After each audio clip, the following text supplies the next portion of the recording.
Welcome back to the channel, everybody. It's time for more of the Minnesota Twins franchise on MLB The Show 19. We pick things up here in August with Minnesota, currently 72-56, ahead of our final games against the Detroit Tigers. Now, 2 out of our last 3 episodes have been against them, and I didn't want to do another one today. But we are tied in the standings, but we lead the season series 9-7. They are close to getting Miguel Cabrera back from the injured list. He's been out for a while as they've continued to win. And as we sim these first 2 games, we beat the Tigers in both and have clinched the season series against them. And we actually sweep them on the road to build up a little lead. Unfortunately, we follow that up by being swept at home against Seattle. And again, we're not putting up the same run production that we saw earlier in the season. The pitching is doing pretty good. Dallas Keuchel's game is improving as he goes 8 innings against the Tigers with 7 strikeouts. Here in the 9-8 victory, we had to get a comeback in the 9th inning and took the lead in the 10th. This is where I'd love to see the scoring log to see exactly how this stuff happened. And then in the 3rd game against the Tigers, 3-1. And Maxwell Fowler earns win number 17 by completing over 7 innings and getting 7 strikeouts. So we come off of that series, lose to the Mariners. We get swept here. And then we host the Boston Red Sox. They're a tough opponent. We could see them again in the postseason potentially. We win the first game. And in game number 2, our biggest injury of the season, Mookie Betts suffers a torn pectoral, and he could be done for the rest of the year. This is an injury that takes a while to heal, and we only have a month until the postseason begins. So obviously he goes to the injured list, and we are forced to replace one of the best players on the team. Betts has been everything we could have hoped for this season, and now his career as a Twin could be over if he declines his player option in the offseason. This could change the entire rest of the season for Minnesota, as we obviously have to make a move. And it's time to bring up Johnny Sandoval from AAA. He's an outfielder that's been in our system now for a while. I believe he was part of our very first draft class in the series. He's a good contact hitter with good speed in the outfield. And he also hits lefties exceptionally well with 93 contacts. In the games I've played down in the minors this year, Sandoval has absolutely stood out, and I knew that I wanted him on the active roster. I just hoped it wouldn't be because of a situation like this. So what's going to happen is Michael Conforto is going to start a lot more in the outfield, but against lefties, I want to see Sandoval get some playing time. So he'll start occasionally, and Ty Gonzalez will be able to DH when Conforto is in the starting lineup. So this will force a lot of our young players to step up, but they have to replace one of our best players, and that's no easy task. Johnny Sandoval gets the call up, and now he's ready. It's not going to be his big league debut today. He did get some play time after September call-ups in a previous season, and Byron Buxton now becomes the leadoff batter that I think we all hoped he'd be at the beginning of the series. The minor league seasons are also done, so now we get the 40-man roster, a lot of added depth to make this playoff push. And here are some of the standouts from this past year, with Chuck Bearden doing a really good job after being called up.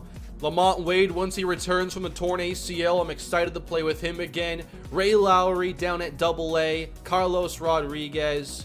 I'm looking forward to seeing how next year looks, but now I'm really wondering how this year is going to finish, with possibly no more Mookie Betts the rest of the way. And we've still got to make it to the postseason. The race is only getting tighter. We end up losing the series to Boston, but then sweep Kansas City. Here's a 6-1 win, and we see that Brandon Marsh, whom we traded for last episode, got the start in this game. I'm not exactly sure why, but he hit 2 home runs in the process. He's someone else we could count on here as a bench player, at least till the end of the year. Marsh has 3 home runs now in his career. He did play prior with the Rockies. I wasn't sure if I should put Mookie Betts on the 60-day injured list because that really would end his season, so I was hoping to just keep him on the 10-day. We do have our AA team win the Southern League Championship Series, so big win for them as we get swept by Cleveland. And that is our last meeting against them this year, and it gets them back in the division race. They're now only a couple games behind us, and the American League Central is all of a sudden a 3-team battle. Although we don't have any head-to-heads against these teams remaining. The schedule finishes out against the White Sox. So just a couple weeks now until the postseason, and we've got some work to do. We're going to get into a game today against the LA Angels, with Yadier Alvarez taking the mound, and he has been able to improve his numbers over the last month or so of the season. So let's get right into it. In the first inning, a little dribbler off the bat of Andrelton Simmons, and a quick first out from Alvarez. The Angels were a playoff opponent of ours a year ago, and their roster now looks stronger. They have Yoenis Cespedes now in the outfield, and he brings even more power to an already good lineup. Next batter, Cole Calhoun on the changeup, strikes out swinging.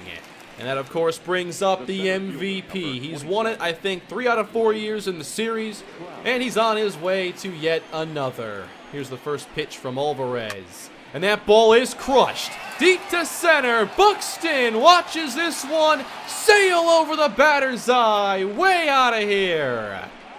First pitch in a cold zone. It doesn't even matter.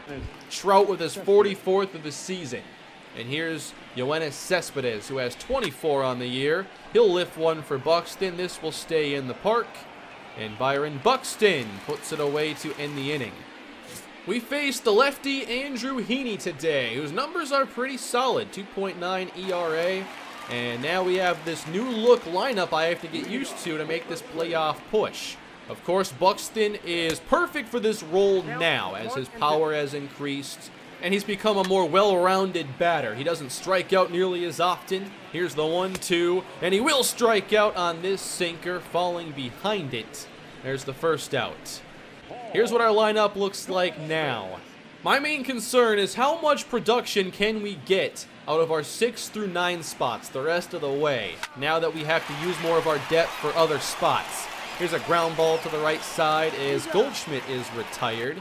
And that'll bring up Miguel Sano, hitting .252, and hitting this one in and through the shift, past the second baseman, and our first hit of the day.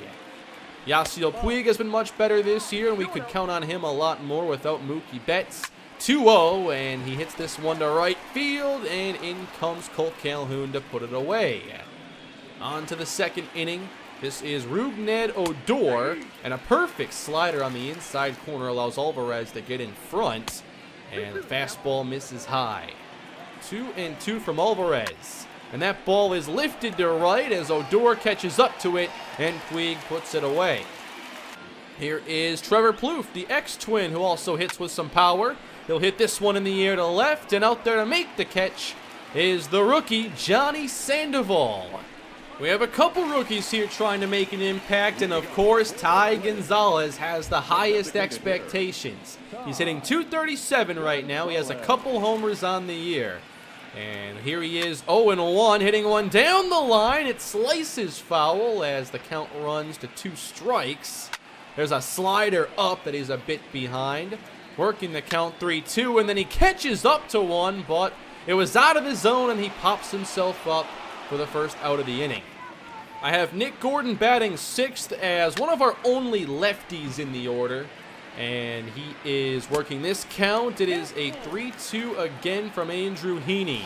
The payoff pitch is strike 3, a slider up. He swings through it. Heaney collects his second strikeout. Now Justin O'Connor hitting .246 on the year and getting a single into right. And this starting job next year may become his entirely. Breivik Valera also to right, falling in. 2 straight hits with 2 down. And that means it's up to Johnny Sandoval to make something of this inning. The first pitch is fouled away as Heaney hits the outside corner. The 0-1 is on the ground. Tough play at short. Simmons to first. He got him. Outstanding play by the Gold Glove shortstop. If that's at AAA, I'm sure Sandoval reaches. But they play some quality defense here at the Bigs. Top 3 now, and a strikeout for Alvarez, who had fairly good control of this slider early on. He only has 3 pitches, and that slider really needs to be on for him to play well, and this is pulled down the line. And the batter here is Albert Pujols. Now, it's his first at-bat here of the entire season, as he's been at the minor league level for Los Angeles. 2-2 count, and Pujols up the middle gets a base hit. Now, when I say Pujols is playing at the minor leagues, that's because he is down to a 59 overall at age 41. He has yet to retire. Well, he reaches. That takes him back to the top of the order. Andrelton Simmons behind the 95-mile-per-hour fastball of Alvarez, his 3rd strikeout. And then Colt Calhoun. The 0-1. Oh, off of Alvarez. And now he'll try to get to it, but Calhoun reaches. That was a hard line drive, and I was worried it would take Alvarez out of the game. But he's all right, and he would stay in to continue pitching. And the very next opponent with 2 on and 2 down is Mike Trout. No, I did not want to throw anything in the zone. Not after the first at-bat, and nothing close here is getting a call. 3-0 to Mike Trout. 4-pitch walk, and they're loaded now for Yoenis Cespedes, as Alvarez really needs to get an out.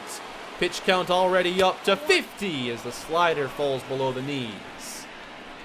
The 1-0 fastball outside runs it 2-0. Ooh, good front door slider, nailing the inside corner. Now 2 strikes.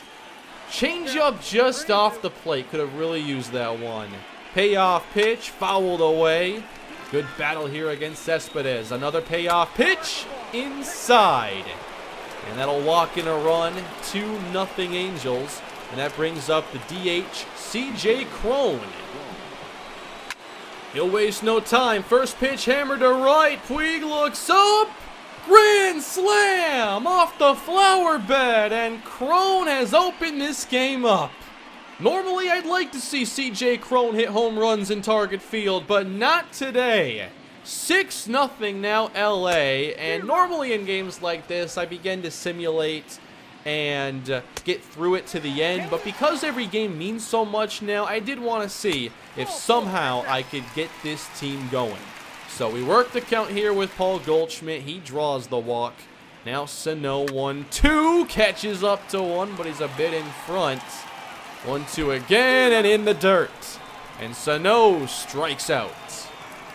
That'll bring us to Yasiel Puig with 2 away. And there's a sinker missing outside.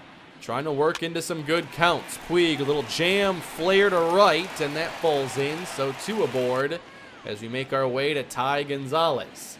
The 1-1 is a grounder right up the middle. It gets through. Goldschmidt around third base. Trout comes up throwing, and his throw is a bit offline as Goldschmidt scores, and we make it 6-1. Nick Gordon trying to keep the 2-out rally going as the 2-strike pitch is almost an extra base hit down the line. And this one will stay fair, but it's over to first base, and Gordon is retired. At least we got 1. Could we put some zeros on the board? Alvarez stays in the game. Here is a line drive to center, and Buxton can't make the catch. 2 singles to open the inning for LA, and that would do it for Yadier Alvarez. But Albert Pujols isn't finished. Deep to left off Sandy Bunty, and Sandoval can't save it. Bouncing back to Buxton. 1 run scores for the Angels, and they still have 2 in scoring position. So here's LA opening things up even more with an RBI ground out to the right side, and with 1 down, another RBI ground out to the right side. 9-1. I knew at this point the game was probably a lost cause, but it's still a chance to see some of these other young players that might be able to make an impact here in September. Here's Tyler J entering now. He's a long relief lefty who got some big league playing time, I believe, last year. And this is really his first time getting some big league innings in a while. He quickly gets 2 down, and then Trevor Plouffe with a lazy fly to left. Pretty simple 1-2-3 inning there. For the offense, I wasn't going to give up trying to score. Here's Byron Buxton with a line drive off Heaney into left center field. Base hit. What do we do with singles? Well, Buxton's got to turn those into elongated doubles, essentially, as Sanchez, with a better throw, might have gotten him there. So now Buxton in scoring position, and a tapper from Goldschmidt. And we get them to focus on Buxton and allow Goldschmidt to reach. So now 2-on. We have Sano here, and he pops one up. Into shallow right, cannot advance on that. And that'll bring up Ty Gonzalez, who drove in our first run on an RBI single. Now, 2 down. First pitch is hit to right center field. And this one's gonna get down and hit the wall. Buxton scores easily. And Goldschmidt holds at third. Another RBI hit for Gonzalez. Still 2 in scoring position. Gordon in the air to left field. And Simmons over in the outfield does make the catch. So a 7-run game as we keep Jay out there. He can pitch a lot of innings. He has good stamina. And he quickly gets a fly out here from Pujols. We finally retired him for the first time. And with 2 away, Simmons sharply to first base as Jay gets 6 outs on only 10 pitches. So of course he's going to stay out there. Cole Calhoun with a pop-up down the line. Sano gives chase, but he won't catch up to it. And Calhoun can go all the way to second with a leadoff double.